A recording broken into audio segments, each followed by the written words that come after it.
I pick up on that, Aaron? Because so I think I'm I'm always intrigued because when it comes to church plants and new church plants and creating a culture, so to speak, which is why so many church leaders are drawn to church plants, if they are drawn, not many are, but those who are drawn to church plants are so drawn to the idea of creating a culture rather than stepping into an already institutionalized one, because it's a lot easier to create one than to change one. But with a lot of these churches growing elsewhere, is it just inevitable that at some point they'll also become institutionalized in some capacity? And how, and if or if not, what would keep them from falling into that trap? Ah, that's good. I think it's tempting for us to just sort of say or give ourselves a pass by saying, well, I'm sure when they're far enough along, they'll do the same thing, right?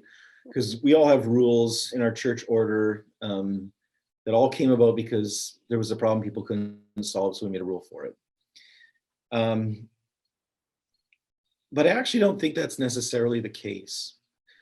I think there really is something in just the bare necessity of the gospel when you don't have a lot of other things along. I think the things that we've drug along have been multi-million-dollar facilities and huge staffing responsibilities, and a desire to want to put a checklist in front of people that we're doing bigger and better events, and we're doing this series and we're doing that. Whereas they're just simply financially not going to be burdened by some of the same weights that we are, because they can't afford the next Francis Chan video series that comes out, and they can't afford the next best-selling Christian self-help book that everybody's going to read at MOPS. Like, it's not going to happen. So in some ways poverty insulates against some of those trappings.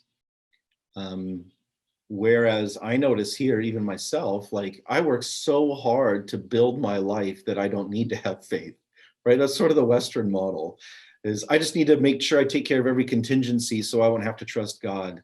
But when you don't have life insurance and health insurance and all of these things, you are always going to stay in a place of give us today our daily bread, and mean it with every ounce of your being because it's real to you. Our wealth has been more threatening, I think, to our gospel than almost anything else. So that's actually what I think is, I don't think it's time and accumulating things like a snowball that's rolling, that's picking up momentum. I think it's wallets that have rolled that have picked up a lot of financial obligations. Wow. That was a zinger, Aaron. I mean, that thread kind of wove its way through the beginning of what you shared too, how the poverty is a reality that shapes every dimension of the church's life in Liberia. That's just the context they live in and thrive in. In some ways, that should not surprise us for a second, given all the ways that Jesus talked about the margins receiving his blessing.